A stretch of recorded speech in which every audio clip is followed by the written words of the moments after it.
Olá, pequeno gafanhoto! Seja bem-vindo a mais uma aula, uma das aulas que eu julgo mais importantes do seu curso de Linux. O meu nome é Gustavo Guanabara. E eu sou o Ricardo Pinheiro. E a gente chegou na hora que muita gente não queria, que é a hora de usar o terminal. Cara, olha só, eu vou te pedir um voto de confiança. Confia na gente que você vai conseguir. O que a gente vai mostrar aqui é uma coisa muito simples para você começar a se acostumar com o terminal e tornar ele seu amigo. Como o próprio Ricardo já disse várias vezes, o Linux, o sistema Linux, é um sistema amigável, mas ele escolhe os amigos dele.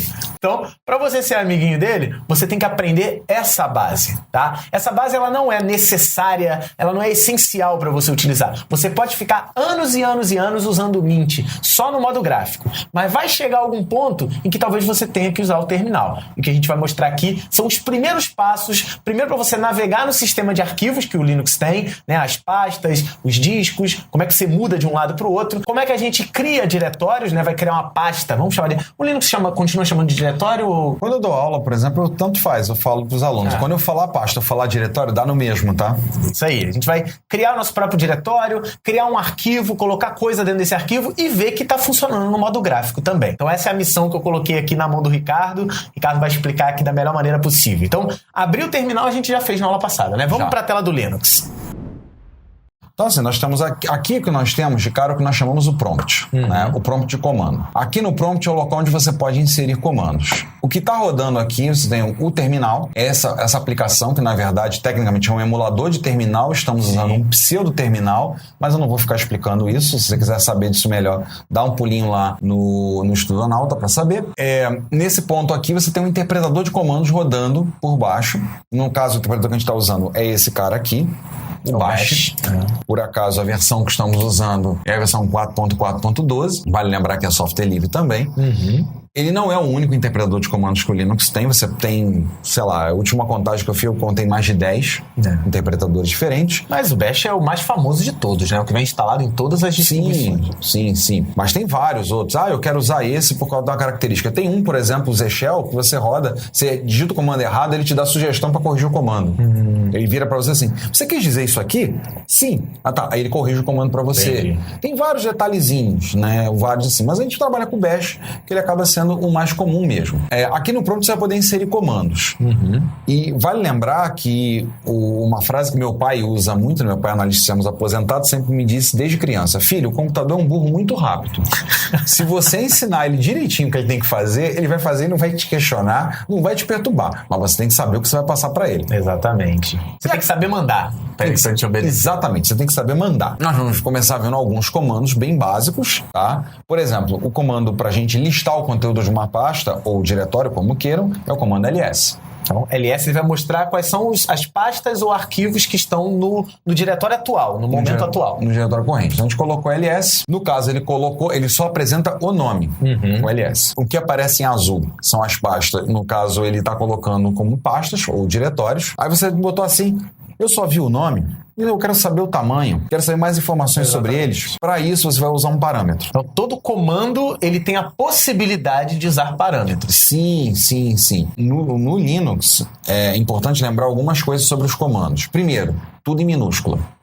Se você digitar ls, como nós colocamos, eu pegar e digitar ls em maiúsculo e der enter, ele vai dar uma mensagem de erro. Ou eu peguei e coloquei ls assim, ou ls assim, é erro. O comando é dado em minúsculo. Segunda coisa, parâmetro. O parâmetro, ele modifica a saída do comando. Então, se eu usar um parâmetro com ls, ele vai informar você vai passar um parâmetro para modificar o resultado. A listagem vai aparecer de um outro jeito. Outro jeito. Cara, inúmeros parâmetros do ls. O ls tem uma cacetada, né? A última vez que eu olhei, passamos de 50. E nós não estamos nem uma mínima vontade de dar esses 50. Não, eu vou te ser bem sincero. Nem no Estudonauta. Cara, não. Ele vai falar que os 50 comandos são no Estudonauta. Você não precisa saber os 50. Eu preciso saber o feijão com arroz aí, o que se usa todo dia. Eu sou usuário Unix há mais de 25 anos e eu não sei todos os parâmetros da ls e não quero saber. Não tem necessidade. Você não vai ganhar nenhum prêmio por isso. Assim, nesse momento o cara tá botando, mas eu sei todos os 50. Parabéns, campeão. Parabéns pra você. Você deve saber mais da ls que o próprio desenvolvedor que escreveu o código. Exatamente. Então vamos algumas listagens que são muito comuns do ls. Um parâmetro, por exemplo, o parâmetro é sempre dado por um tracinho, uma letra, ou, que é o padrão na norma POSIX, ou se você quiser, você pode usar dois tracinhos, né? e uma palavra. Entendi. A gente viu isso na aula passada. Teve o menos install lá do... Sim. Então você tem, por exemplo, menos long, ou como a gente usa mais, que é o -L. Resumido, né? Nota que ele já mudou o resultado. Aqui ele apareceu a listagem longa. Só temos aqui pastas nesse momento. Aqui ele traz informações como aqui, essa letra aqui marca qual é o tipo do arquivo. Esse D é diretório. Vai lembrar que em Unix tudo é arquivo. Então, se for um arquivo normal, aparece tracinho. Se for um dispositivo de bloco, é uma letra B. Se for um dispositivo de caractere, letra C. Se for um link, é uma letra L. Aqui essa questão das permissões. No momento não vai precisar. A gente vai ter um vídeo falando só sobre permissão. Vamos fazer um vídeo? Porque é importante também o cara, por exemplo, criar um arquivo e tirar a permissão de qualquer pessoa. Só ele pode ter acesso. Eu julgo isso básico e a gente vai fazer um vídeo sobre isso. Mas esse RWX, porque às vezes aparece RWX. Por que 3 vezes? A gente vai explicar por que 3 vezes, né? Tem todo um esquema. Esse número aqui é quantas pastas tem dentro. Legal. O usuário proprietário. O grupo proprietário, porque nós estamos com um sistema multiusuários, então você tem o usuário que é o dono da pasta, você pode colocar o grupo também. Aqui o tamanho, no caso, como é pasta, ele define como 4 KB. E aqui a data data de criação. Se você for olhar, ou alteração. No caso, por exemplo, aqui é a data de quando a pasta foi criada e aqui é a data no qual ela foi... Downloads, a gente fez download na última aula. Na última aula, exatamente. Tá lá um arquivo. Então nós vamos entrar numa pasta, tá? Vamos entrar, por exemplo, na pasta downloads, que a gente sabe que tem um arquivo. Aí bota um D-O. Olha o tab aqui, ó. Aquela que a gente deu, né? A gente aperta o tab. Se não funcionar uma vez só, aperta 2, né? Isso. E 2 vezes ele vai te dar as opções, ó lá, documentos ou downloads. Aí vamos para downloads, dei mais um tab para completar. Um tab completa. Se o tab não completar, é sinal de que tem mais de uma opção. E dá tab 2 vezes. Dá tab 2 vezes, exatamente. Aí você vai, ó, -L aqui. O pacote que nós instalamos na aula passada do Visual Studio Code tá aqui. Nota que ele aparece agora aqui com um tracinho. Quer dizer que é um arquivo. É um arquivo comum. Normal. O tamanho dele, que aí aparece o tamanho em bytes. E aí tem depois vou mostrar um parâmetro que a gente pode tornar essa forma aqui um pouco melhor para ler. Data do caso que ele foi baixado aqui. E nota que ele tá em vermelho. Por quê? Você pode mudar isso? Pode, sinceramente. Não perca seu tempo. Exatamente. E outra coisa que é importante, assim, já que a gente tá dentro da pasta downloads, o nome downloads passou a fazer parte do prompt. Sim. O prompt é composto aqui, no caso, ele começa com til. O til é a pasta principal, né? O til aponta para a pasta do seu usuário. Sim. Então, se você logou, nós usamos usuário curso em vídeo. Você fizer alguma coisa com til, vai apontar para o usuário curso em vídeo. Se você estiver logando na pasta fulano, for usuário fulano, você vai entrar alguma coisa que aponta para o til. Na sua própria pasta. Vai entrar na pasta do fulano. Então, aqui, por exemplo, mostramos esse parâmetro. Tem mais um parâmetro que a gente poderia botar, que é o -H. O -H aqui é um parâmetro para mudar a saída de forma que ela fique mais, digamos, humana. Então, o H vem na explicação se olhar Human Readable. É mesmo? É Human Readable. É legível por humanos. Por que ele mudou? Ele botou 47 mega ali. De 48.707.058 bytes, ele botou 47 mega. Cara, é impressionante como o mundo Linux é feito de piadocas, né?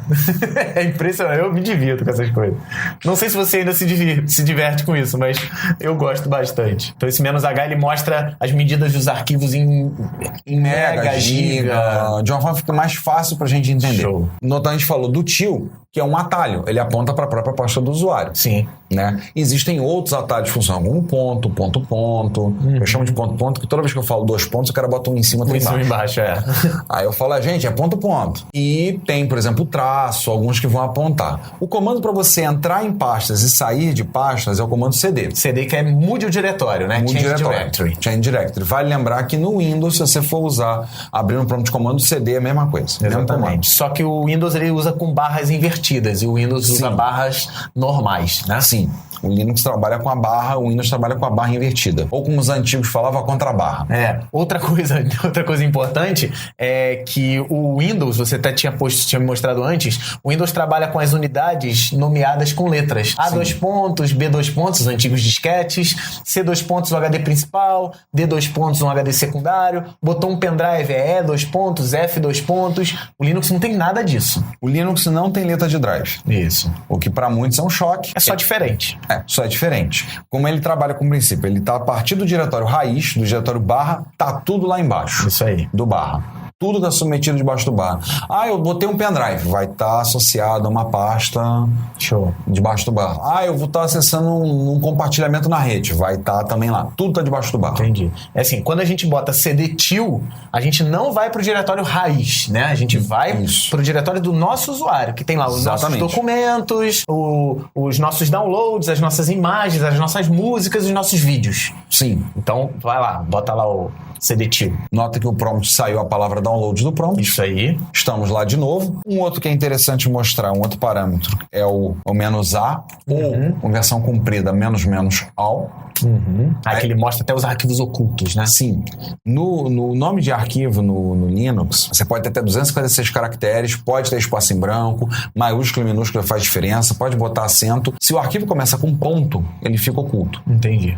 É simples o negócio, né? Botou um ponto no início, ele é oculto. Ele fica oculto. Qual é a vantagem com isso? Fica oculto, não aparece na listagem. E uma coisa que é muito usada, por quê? Para guardar a configuração. Então, por exemplo, você tem uma pasta aqui, .cinnamon, que guarda a configuração do Cinnamon, que é a interface gráfica. Que é a interface gráfica que o Mint trabalha. Você tem, por exemplo, aqui .mozilla, que é a configuração do Firefox. O VS Code ali, ó, que a gente instalou na frente. Sim. Do VS Code, do Visual Studio Code, .aptitude, .cache, aqui configuração do próprio Bash, tá? O histórico do Bash, então a gente pode ver como acessar o histórico, e ele guarda o histórico de comandos. Então pode ser ls -all ou "-a". "-a". E tem como eu juntar o "-l" e o "-a" num comando só? Sim. Eu sei que tem. Então só pra gente explicar pra ele. Em vez de "-l", "-a", eu posso botar só "-la". "-la". Né? Então, que é o mesmo resultado do "-l" e "-a". Exatamente. Né? Então, você pode fazer isso. Nem com todos funciona, né? Não são todos que podem ser reunidos. Não, acho que pode. Sim. Faz os seus testes aí. Então, olha o "-la" como é que ficou. Ele mostrou todos os arquivos ocultos, todos os diretórios, inclusive os ocultos, que tem um pontinho na frente, todos os arquivos, e tem todas aquelas informações, se é diretório, se é arquivo. Então, tá uma visualização mais completa aí. Se a gente acrescentar o H para colocarmos uma visualização mais humana, aí ele já bota em K, lá, ele mostrou em K. Lá em kbytes, os arquivos aqui em bytes. É a única coisa que o H muda, né? É a coisa que o H muda. Nota que aqui, olha, aí ele mostra, você tem o diretório, o ponto e o ponto. O ponto aponta para o próprio diretório onde você está, o que para alguns parece uma situação um tanto quanto idiota, mas tem uso, né? Quando você vai copiar arquivos, você precisa dizer o destino, que é onde o diretório onde eu estou. Ponto. Exatamente. A gente usa bastante no dia a dia. Eu quero fazer as coisas do diretório atual para o diretório tal. Diretório atual? Ponto. Diretório tal, você vai colocar o endereço dele lá. O diretório ponto aponta para o diretório anterior, né? Aponta para o diretório pai. Que aqui no nosso caso não está explicitamente. Mas, por exemplo, se você entrar no diretório documentos, entra aí no documentos. CD documentos. Deu Enter. Tem alguma coisa dentro? Não, LS aí. Nadinho. Tem nada, tá vazio. Então você está em documentos. Você quer voltar para o anterior? Como o anterior é a pasta do usuário, você pode botar o CD til. Mas existe o CD ponto. É importante que é diferente do DOS isso. Sim. O CD ponto do DOS pode ser CD ponto tudo junto. No Linux é CD espaço ponto. Os comandos no Linux são externos, então todos os comandos são um programinha executável que está salvo numa pasta específica, no bin. Então se você coloca tudo junto, o interpretador de comandos não vai entender. Olha só o que acontece. Ele vai procurar pelo programa CD ponto. E ele vai dar uma mensagem de erro, porque ele não vai conseguir executar, não vai achar o comando. Agora mesmo que você coloca o CD espaço ponto, ele vai procurar o comando CD e vai passar essa informação. Parâmetro ponto. Vai jogar o argumento pro CD. Argumento, na verdade, é verdade. Parâmetro tem menos ou menos na frente. Exatamente. Argumento é 100. Aí você faz assim, por exemplo, voltei. Se eu fizer um CD ponto aqui. Que existe, né? Sim. Existe um anterior. Só não tá explícito, isso que eu falei, não tá explícito ali. Mas ali você vai voltar para um anterior, que é o diretório home. Que é o diretório home. Se eu fizer de novo CD ponto, eu vou chegar até o raiz. Que pode ser acessado diretamente com o CD barra. Exatamente. Se eu fizer, por exemplo, isso aqui, ó, eu vou estar no raiz de qualquer forma. Exatamente. A diferença do La Raiz pro usuário é que o raiz você tem acesso a todas as pastas do sistema. Sim. Vamos dar um ls-l pra gente dar uma olhadinha aqui. Essa é a raiz do sistema. Existe uma norma, né, que é o padrão da hierarquia do sistema de arquivos, que é uma norma que mantida até pela Linux Foundation, que eles determinam que deve estar nessa forma aqui. Às vezes algumas distribuições acrescentam uma pasta, tiram outras, algumas tiram, mas em essência é isso aqui que você vai encontrar. Eu acho o máximo a pasta Lost and Found. Achados e perdidos. É muito bom, cara. Eu me divido com esses negócios. A Lost and Found é criada quando você formata o sistema de arquivos. Aí, tipo, pra guardar bloco, o bloco tá com um problema, ele joga lá, o sistema salva pra lá. É um achados e perdidos. Ninguém se importa. É isso. É uma área... Tipo, podia ser Nobody Cares. Que ia ser no mesmo. Seria um bom nome. Seria um bom nome pra ela. Então você tem aqui uma estrutura básica das pastas, tá? Inclusive a primeira pasta ali você acabou de citar. Que é o bin. Né, que todos os comandos estão lá dentro, né? Em forma de arquivo. Por exemplo, se a gente fizer isso aqui, ó. Vamos dar um ls/bin. ls/bin você não tá entrando no diretório. Você tá indo lá, pegando a lista e voltando pro lugar que você tá. Né? Isso. Se eu fizer isso, ó. Então aqui os comandos, se você procurar aqui no meio, tá o ls. Aqui o ls aqui Achei. em cima. Aí. O ls aqui em cima. É um comando, ele tá verdinho, né? Sim. O azul é pasta. Se bem que esse azul aí não é pasta. Esse ciano aí, eu não sei o que é. O ciano é link. Link. É link. Né? Se você botasse o ls-l, ele mostraria. ls-l/bin, ele mostraria que era. Mostra, porque tem comando e... Aqui na listagem anterior, tem esses arquivos aqui, por exemplo, olha aqui, ó. Tem um L na frente. Tem um L na link. frente. É um link. O link é basicamente um ponteiro, um atalho que aponta. Como é um atalho do para Windows? outro lugar. Isso. Ele só tem o tamanho... É que nem quando você vai no Windows, clica no botão direito, tem criar atalho. Criar atalho. É exatamente coisa. isso daí. Mesma coisa. Então aqui, por exemplo, tem... Aqui no /bin tem alguns dos comandos que a gente acaba usando, né? Então, CP, LN... Tô vendo ali vários. Ó, MKD... Que inclusive a gente vai usar o MKD já. Sim, vários. Tem o Touch que a gente vai usar já. Tô só varrendo aqui. Tem umas coisas... Tem vários aqui. Tem o tar, que depois a gente pode ver. O RM, mortal. Sim. RM é um comando complicado, tem que tomar muito cuidado. Eu cometi um erro uma vez por causa de um uso mal usado do RM e eu te perdi 3 dias para recuperar Aquele problema que você falou na aula anterior, né? Exatamente, por causa de um espaço mal colocado. Exatamente. Então, assim, esse aqui é o diretório bin, você tem ainda... Dá uma fuçada, cara. É aquilo que eu tô te falando. Você vai mexer nessa parte aqui, antes de entrar no terminal e ficar fuçando, você vai lá, cria um ponto de restauração do sistema e brinca, cara. Você tá... Essa máquina, no início, tenta fazer esse favor por você. Não transforma ela na sua máquina de trabalho, aquilo que a gente sugeriu. Pega uma máquina secundária que você não tá usando há muito tempo, bota Linux nela e transforma ela na sua máquina de destruir. Você vai entrar lá, você vai poder fazer tudo. Você não vai quebrar as partes físicas do seu computador. O máximo que você vai fazer é destruir o sistema operacional. Depois você vai lá e recupera ele. Transforma isso. Faz esse exercício que você vai passar a gostar bastante de Linux. Vai pela gente. Aqui nós temos outras pastas. O boot, onde guarda o kernel, os dispositivos da máquina. Eu acho que aqui esse dispositivo é interessante mostrar. Porque não tem as unidades, né? A gente não tem C2 pontos, D2 pontos, E2 pontos. Está tudo dentro de dev. Sim. Então ele tem aqui os dispositivos, por exemplo, o HD da máquina. Tá aqui, ó, SDA, é o HD, as 3 partições que ele tem. Tem alguns dispositivos mais especiais, como CD-ROM ali.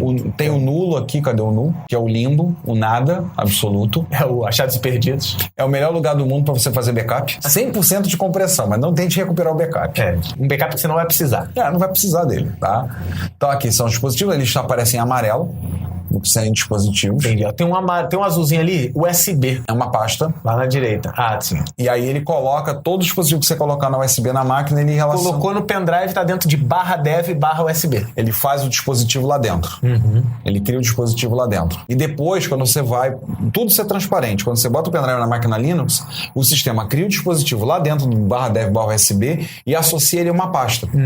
E aí você acessa a pasta pela linha de comando, por exemplo, no terminal, se quiser. Vai copia, vai lá, tá lá. Exatamente. Quando você mandar ejetar, e aí no Linux, tanto no Linux quanto no Windows, vale a regra de que você tem que ejetar o pendrive. Sim. Quando você vai e ejeta, né? Tem gente que bota, a vida é muito curta para ejetar o pendrive com segurança. Até você queimar ele. Até você perder os essa porcaria desse pendrive vagabundo que eu comprei. Você não ejeta. Mas Então, voltando aqui à listagem. Aqui, bibliotecas do sistema, a área onde estão os nossos arquivos. Estamos comentando por alto, tá? Tem a pasta USR, que é importante, que é a nossa... Não é o USR, é a Home, que é a nossa. É a Home, é a nossa. O USR é onde ficam os programas. Os programas estão instalados.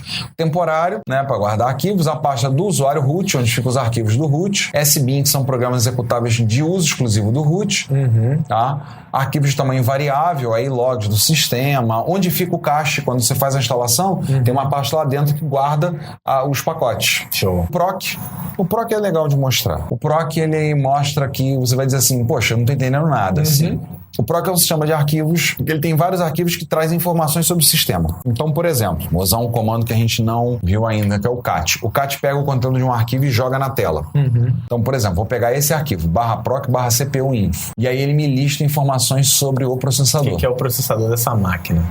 Tudo no Linux é arquivo, né, Ricardo? Tudo é arquivo. Tudo é arquivo. Uma coisa que eu gosto de demonstrar em sala é que você tem esse programa, por exemplo, você pode fazer isso, ou você tem vários programas no Linux, como esse aqui, o LSCPU, que ele pega essa saída e formata ela de uma forma simpática. Ele pega o conteúdo desses arquivos e transforma para fazer bonitinho. Por exemplo, nota que aqui as palavras estão em inglês, né? Tá aqui, ele já deu uma arrumadinha, ó. Tanto que ele botou 4 núcleos, tem 0 a 3, 2 núcleos por core, e vai embora, ó. CPU Family, família do processador, qual é o modelo do processador, e vai e coloca uma informação. Muitos dos comandos que você pega no Linux, ele pega informações do PROC e formata de uma forma mais fácil pra gente. Só para ficar mais amigável. Fica mais amigável. Então, assim, o kernel é esse cara aqui, na verdade é um link pro kernel, o núcleo do sistema operacional, tá guardado aqui dentro do boot. Acho que tá bom de falar desse aqui. Vamos voltar para a pasta home, né? Da pasta home você vai ter os usuários, né? No nosso caso, um só. Sim, vamos entrar aqui pro home. O SimVision, mais uma vez, os achados hipermedidos e o time shift que a gente fez anteriormente. Exatamente, ele cria e coloca lá dentro do home, que a gente pediu para colocar o time shift lá. Então, vamos entrar no curso em vídeo. Que é a mesma coisa que o cdtil. Sim. Né? Que é o nosso próprio usuário. Se você quiser ver o caminho, o comando usado é pwd. Você quer ver, eu quero ver o caminho, né? O caminho a partir do raiz. Então, você começa aqui, /home, curso em vídeo. Show. Então, é o caminho completo. O caminho que a gente chama também de caminho absoluto. Que vem desde o raiz até o ponto onde você está. Que é o caminho que você vai ter que digitar caso você queira copiar um arquivo, alguma coisa assim. Sim, sim. Você pode também fazer só o caminho relativo, que é só a parte da onde você está para frente. Pode ser barra alguma coisa que é daquele diretório. Pode ser ponto barra dali para frente. Isso. Sem problemas. Tá? Aí vamos fazer o seguinte, vamos entrar na pasta documentos. Documentos. Beleza. Aqui tá vazio, né? Dá um ls aí, tá vazio, total zero. Total zero. O que nós vamos fazer é o seguinte, vou criar uma pasta chamado Linux. Quero uma pasta chamada Linux. Ah lá, mkdir Linux. E aí tem diferença, o L maiúsculo ou o L minúsculo. Sim, sim. Né? Eu quis botar com L maiúsculo. Sim. Aliás, uma coisa legal do mkdir, vários comandos, você pode fazer isso, por exemplo. Pode criar as 3 pastas no mesmo mkdir. Exatamente, no mesmo comando. Nós não vamos criar, não vai ficar muita coisa. mkdir Linux. Beleza. Se der um ls agora, tem o Linux lá, que é um diretório que a gente acabou de criar lá. 21 de fevereiro, que agora você tá vendo esse vídeo, não sei quando você tá vendo, mas 21 de fevereiro de 2019 foi quando a gente gravou esse vídeo. Então, para entrar no Linux, CD Luna. Ou cd./linux. Nesse caso tá escrevendo demais, né? Não precisa do ponto. Ele vai lá, entrou, a pasta tá vazia. E aí eu quero o seguinte, eu quero criar um arquivo chamado oi.txt. Como é que eu faço? Eu posso criar o arquivo direto usando, por exemplo, um editor de texto, mas eu posso chegar, por exemplo, criar um arquivo em branco com esse nome, oi.txt. O comando é o touch.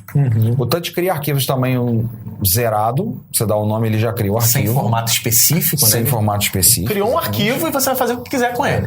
Tem outras coisas que você pode fazer com o touch, por exemplo, trocar a data do arquivo, data de criação, essas coisas assim. Dá pra fazer umas... Too much. Dá pra fazer umas gambiarras com o touch, entendeu? Aí você vai lá, criou o touch...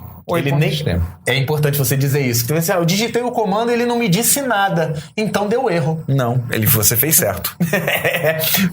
Qual é a frase que você gosta de dizer que você botou? O Linux nunca diz excelente comando digitado. Parabéns, esse comando funcionou. Se funcionar, muitas das vezes ele simplesmente vai. Ok, cara, você deu touch, ok. É isso aí. Mas se você cometeu um erro, aí ele vai jogar na tua cara. Exatamente. Ele é mau, tá? Eu admito, ele é mau. Então tá lá. Então se deu ls, agora eu tenho um arquivo oi que tá com 0 bytes. Tá ali, ó. 0 bytes você botou -L, já deu 0 bytes. Agora eu quero escrever, como todo bom programador, Olá Mundo dentro desse arquivo oi. Como é que eu faço? O Linux tem alguns editores de texto. Tem, e alguns levantam, inclusive, certas brigas, guerras religiosas. Ai, meu Deus. Né? Tem o povo que gosta do VI. O pessoal, saudação do pessoal do VI. É isso aí. E se você falar mal do VI, você arruma uma briga feia. Não faça isso. Eu confesso assim pra todos eles dizer que, gente, eu não consigo usar muito pouco o VI. Sabe o que tá dando briga ultimamente, cara? Cortando completamente? O ponto e vírgula do JavaScript meio que morreu. Sim, eu soube dessa. Tipo, ele é, do ECMAScript 5, ele é opcional. E eu sou do time de, cara, se é opcional, eu não vou botar. É um aperto a mais. E eu ensino agora em sala de aula, em JavaScript, sem ponto e vírgula. Teve um aluno Onde está o ponto e vírgula? Eu falei, cara, agora é opcional. Não existe comando em JavaScript sem ponto e vírgula. Eu falei, cara, existe. Eu mostrei pra você que funcionou. Não, na minha mente... Nossa, mas foi uma briga, cara. Que eu tive que começar a botar ponto e vírgula só pra ele ficar feliz. Que, pra mim, sinceramente, não importa. Se tem a opção de não ter, eu simplesmente não faço. É que nem o ls menos L. O menos L é de quê? Long. De long. Então eu boto menos long ou menos L. É a mesma coisa que o cara fala assim, não, mas existe o menos long que é muito melhor. Tem que ter o menos L, filho. Vai de menos L. Então, fecha os parênteses, só desabafei. Assim, então você tem o VI, tem o Emacs, que é uma coisa louca de mexer no Emacs. Tem vários outros editores. Eu, em particular, a gente está até conversando em off antes da gravação, eu gosto do Joe, que é um editorzinho de texto que eu sempre instalo. Primeira coisa que eu faço quando boto uma máquina Linux, eu instalo o Joe, porque ele trabalha com os atalhos de tecla que eu tô acostumado a usar há quase 30 anos. Olha... se você é da nossa idade, você utilizou um negócio chamado WordStar. Então, quando eu falo Ctrl-KC, Ctrl-KV, Ctrl-KK, já dá aquele arrepiozinho assim? É isso que tá falando. Aquece o coração. Se você não sabe o que a gente tá falando, use o que a gente vai usar agora. O editor que eu acabo usando muito com os meus alunos é o Nano. Que é um editorzinho simples, prático, tem um helpzinho, exatamente, dá pra você fazer o que você precisa. Então vamos editar ele, Nano oi.txt. Sabendo que a gente tá na pasta atual, né? Ele abriu um editor, tá lá a tela preta, e um lugar pra você escrever. Aí você tem lá o projeto, ele pertence ao projeto GNU Nano 2.7.4, o nome do arquivo. Aqui embaixo tem um help. O sinalzinho, o chapeuzinho, significa que você tá usando a tecla Ctrl. Sempre Ctrl. Tá? Aqui o M com a barra, isso aqui é o Alt. Tá? Então ele traz alguma coisinha que você vai precisar. A gente vai escrever, por exemplo, já falamos do Olá Mundo. Isso. Olá Mundo. Escrevemos Olá Mundo. Agora eu quero salvar isso no disco. A gente tem a opção ali embaixo, ó. Ctrl-O, grava. Ctrl-O, você grava. Então, por exemplo, nós estamos aqui, vamos fazer uma alteração então. Botamos aqui Olá Mundo, botar um ponto de exclamação para ressaltar. A gente está falando para o mundo. Ctrl-X, sair, olha, salvar buffer modificado. Isso. Sim, nome do arquivo. O nome do arquivo, eu sempre faço Ctrl-O, Ctrl-X. Senão esse Ctrl-X, se ele não salvou, ele é chato pra cacete. Então, eu boto Ctrl-O para salvar, Ctrl-X para sair. Eu nem tiro o dedo do Ctrl, vai Ctrl-O-X. Pronto, resolvido. Foi lá, salvou, acabou. Agora, se botar ls, ele não tá com 0 bytes mais, agora ele tá com 12 bytes, que é a quantidade de caracteres que o Olá Mundo tem. Tá lá. Agora eu quero o seguinte, sem fechar o terminal, Ricardo, vamos minimizar o terminal e vamos lá no sistema de pastas do próprio Mint, do Cinnamon. Sim. Olha lá. O que ele vai fazer aí é simplesmente já te dar o diretório do tio, né? O diretório atual, só que bonitinho. Então, se você abrir documentos, olha lá. A pasta Linux nós criamos. O oi.txt aqui. Se você abrir, ele vai abrir com qual programa? Ele vai abrir o Gedit, que é o editor de texto padrão. Esse carinha aqui. Na verdade, ele abriu o Shed. Vamos botar mais uma linha embaixo de Olá Mundo? Escreve o que você quiser aí. Abre seu coração. Salve e fecha. Beleza. Vamos lá no terminal e ver se ele... é importante que ele fez aqui, os comandos anteriores são acessados pela seta para cima, seta para baixo. Tá? Sim, você tem um histórico dos comandos. Seta para cima e para baixo, você tem todos os comandos digitados. Já tem um bocado de comando digitado. Se eu não me engano, por padrão, ele guarda os 2.000 últimos comandos digitados. Você pode mexer e se você precisar aumentar. Eu não conheço ninguém que precisou ainda, mas você pode mexer na variável do sistema e botar mais. Aí vamos lá, no Nano de novo. Abrimos o Nano. Lá. Então, assim, não existe uma separação entre o terminal e o ambiente gráfico. Tudo que você fizer em um vai refletir em outro. Isso é automático. Não existe diferenciação. É só uma perfumaria. O ambiente gráfico é uma perfumaria, não desmerecendo a perfumaria, mas é só uma camada em cima para te deixar mais feliz. Mas você pode fazer tudo pelo terminal também. Você falou disso, me lembrou de um desenvolvedor Linux, um cara muito conhecido na comunidade, o Aurélio, que quando ele trabalhava na Conectiva, o pessoal ficava assustado porque ele só fazia tudo no terminal, mas absolutamente tudo. Tem uma galera. Tudo. Se alguém puder fazer um merchan do site do Aurélio, aurelio.net. É um excelente material sobre shell script, sobre sed e várias coisas. Ele é muito bom. O material lá do Verde, o apelido dele. Na época ele tava de cabelo, ele pintava o cabelo de verde. Meu Deus. Felipe Neto. Aí, antes do Felipe Neto fazer essas gracinhas, ele já fazia as dele. Então, assim, mas ele ele fazia, o pessoal que eu conheço, trabalhava na Cognitivo, falava assim, cara, o Verde só faz tudo no terminal, até abrir imagem. E eu falei, editar foto. Sim, ele usava o Image Magic, fazer uns negócios pra mexer nas fotos. Eu falei, Jesus amado. Eu acho que isso aí já chega a um nível um pouco acima do que é uma pessoa normal. Mas dá pra usar o terminal. Então, começa a brincar com esses comandos que a gente te ensinou durante essa aula, começa a brincar com o CD, começa, né, ir pra uma pasta pra frente, ir pra uma pasta pra trás, cria seus próprios sistemas de pasta, abre a área de documentos, cria pastas pra você. Então, faz essas coisas, cria arquivos com touch, edita com nano, salva, fecha, brinca com isso que daqui a pouco você tá sem medo do terminal. No próximo vídeo, a gente vai começar a, por exemplo, mexer um pouquinho mais em algumas outras coisas que a gente combine aqui, né? Dar uma aprofundada, dar uma continuada no terminal, que ainda falta bastante coisa, a gente apagar arquivo, né? Mover arquivo de um lado para o outro, copiar arquivo de um lado para o outro. A gente não vai ficar levando muito tempo com o terminal aqui dentro do curso, mas a gente também vai te mostrar o básico para você se virar no dia a dia e também mostrar para você mesmo que você consegue aprender Linux e que o terminal não é um inimigo seu. Se você souber controlar ele direitinho, como o próprio Ricardo falou, é só você saber mandar direito que ele vai te obedecer da melhor maneira possível. Combinado? Então a gente se vê no próximo vídeo. Aquilo que eu sempre peço no final, ajuda, cara. A gente está te ajudando a aprender Linux? Ajuda o maior número de pessoas a conhecer o curso em vídeo. Apresenta o curso em vídeo para as pessoas. Talvez esse meu amigo não goste tanto do curso de Linux, mas ele vai gostar, sei lá, do curso de hardware, que é mais palhação e tudo mais, ou ele vai gostar do curso de Python, porque ele está querendo aprender a programar.